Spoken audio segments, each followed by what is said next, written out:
Hello friends, welcome to Karikanchi. இன்றைக்கி நம்ம வீடியோவில் ஒரு பிரேக்ஃபாஸ்ட் ரெசிபி தான் பார்க்க போகிறோம். ரவையை யூஸ் பண்ணி ரொம்பவே டேஸ்டியான கிச்சடி தான் பார்க்க போகிறோம். கண்டிப்பாக நீங்களும் இந்த கிச்சடியை ட்ரை பண்ணி பார்த்துட்டு எப்படி இருந்துச்சுன்னு கமெண்ட் பாக்ஸில் சொல்லுங்கள். நம்ம சேனலை இது வரைக்கும் சப்ஸ்கிரைப் பண்ணாமல் இருந்திருந்தீங்கன்னா சப்ஸ்கிரைப் பண்ணிக்கோங்க. கூடவே பெல் ஐக்கானை சூஸ் பண்ணிக்கிட்டு ஆல் அண்ட் ஆப்ஷனை செலக்ட் பண்ணிக்கோங்க. அப்போ தான் நான் அப்லோட் பண்ணுற வீடியோஸ் உங்களுக்கு எல்லாமே நோட்டிஃபிகேஷனாக வரும். நீங்களும் நான் அப்லோட் பண்ணுற வீடியோஸை மிஸ் பண்ணாமல் பார்க்க முடியும். வாங்க இப்போது ரொம்பவே டேஸ்டியான ரவை கிச்சடி எப்படி செய்கிறதுன்னு பார்த்துடலாம்.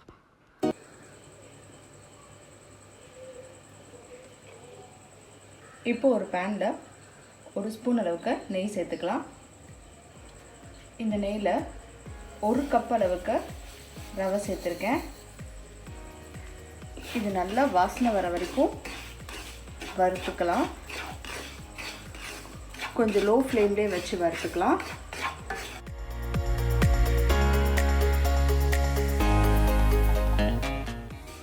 நீங்கள் வறுத்த ரவை எடுத்தாலுமே இந்த ஸ்டெப்பை ஃபாலோ பண்ணுங்கள். அப்போ தான் நமக்கு வந்து கிச்சடி நல்லா சூப்பராக இருக்கும்.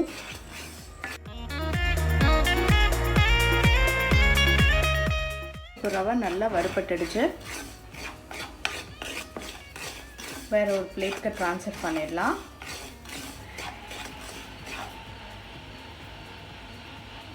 இப்போ அதே பேனில் இன்னும் ஒரு ஸ்பூன் நெய் சேர்த்துக்கிறேன். ஒரு ஸ்பூன் அளவுக்கு எண்ணெய் சேர்த்துக்கிறேன்.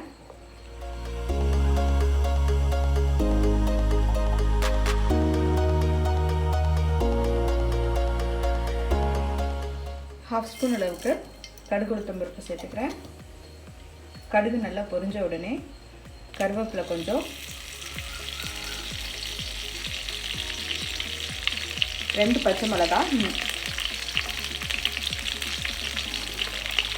ஒரு பெரிய வெங்காயம் நீல வாக்கில் கட் பண்ணது,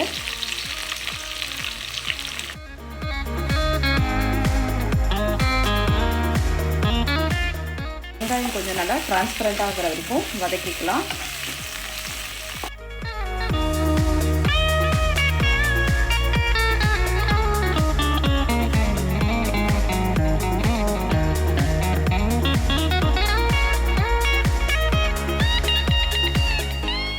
வெங்காயம் வதங்கிடுச்சு. இப்போ இதில் ஒரு ஹாஃப் ஸ்பூன் அளவுக்கு இஞ்சி பூண்டு பேஸ்ட் சேர்த்துட்டு இந்த இஞ்சி பூண்டு பேஸ்ட்டோட ராஸ்மெல் போகிற வரைக்கும் வதக்கிக்கலாம்.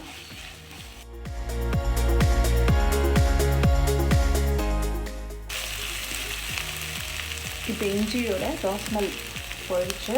இந்த ஸ்டேஜில் ஒரு மீடியம் சைஸ் தக்காளி ஒன்று கட் பண்ணியிருக்கேன், அதையும் சேர்த்துடுறேன். சேர்த்துட்டு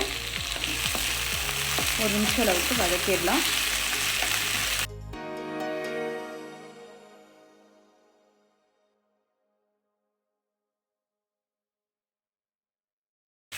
ஒரு 1/4 ஸ்பூன் அளவுக்கு மஞ்சள் தூள் சேர்த்துக்கிறேன்.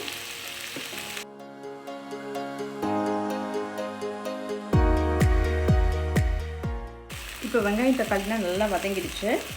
இப்போது நம்ம விருப்பப்பட்ட வெஜிடபிள்ஸ் ஆட் பண்ணிக்கலாம். வெஜிடபிள்ஸ் வந்து ஆப்ஷனல் தான். நீங்கள் ப்ளெயினாக கூட கிச்சடி செய்யலாம், ரொம்ப டேஸ்டியாக இருக்கும்.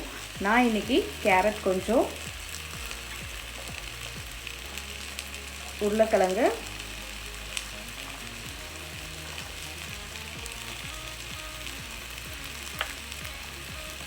கொஞ்சம் பீன்ஸு, கொஞ்சம் பட்டாணி சேர்த்துக்கிறேன்.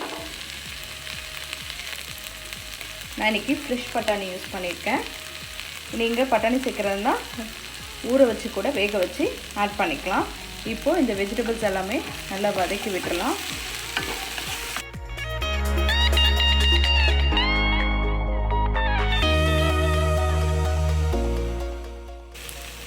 இப்போது தேவையான அளவு உப்பு ஆட் பண்ணிக்கலாம். இந்த வெஜிடபிள்ஸ்லாம் பார்த்திங்கன்னா நம்ம வதக்கி விடுறதே நல்லா குக் ஆகிடும். ஏன்னா சின்ன சின்னதாக தான் கட் பண்ணி போட்டிருக்கோம்.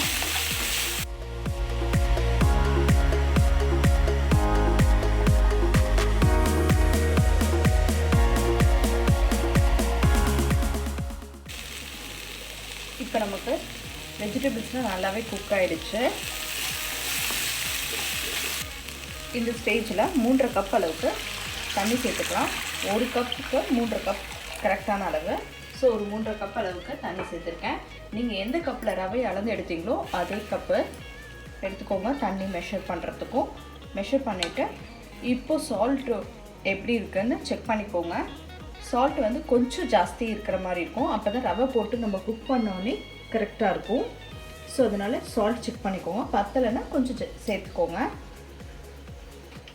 எனக்கு இன்னும் கொஞ்சம் சேர்க்கணும், அதனால் நான் சேர்த்துக்கிறேன்.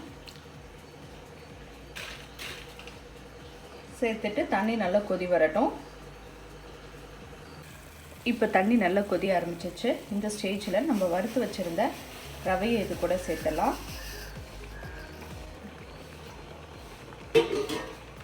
சேர்த்துட்டு நல்லா மிக்ஸ் பண்ணி விட்டுக்கோங்க.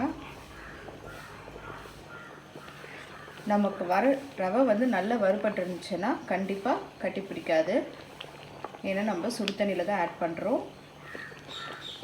இப்போ ரவை நல்லா குக் ஆகட்டும்.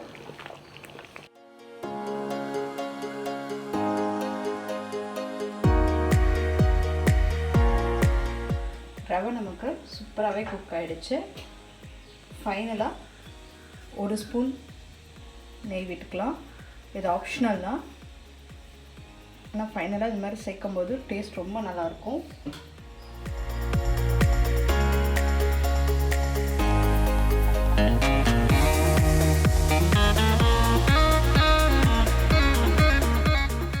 ஒரு 4-5 ட்ராப் மட்டும் எலுமிச்சம்பழம் சேர்த்துக்கோங்க. இது ஆப்ஷனல் தான், ஆனால் எங்கள் வீட்டில் வந்து கொஞ்சம் லெமன் ஃப்ளேவர் பிடிக்கும் எல்லாருக்கும், அதனால் நான் சேர்த்துக்கிறேன்.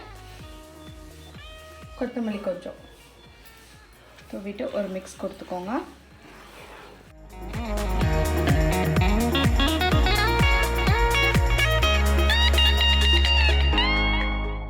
அவ்வளோதான், நமக்கு ரொம்பவே டேஸ்டியான ரவை கிச்சடி ரெடி ஆயிடுச்சு.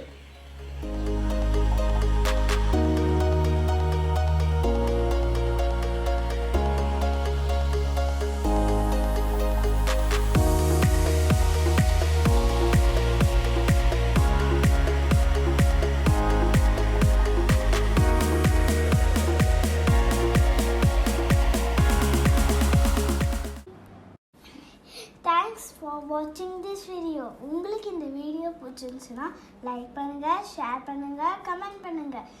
மறக்காமல் இந்த சேனலை சப்ஸ்கிரைப் பண்ணுங்கள். பக்கத்தில் இருக்கிற பெல் ஐக்கானையும் ப்ரெஸ் பண்ணுங்கள்.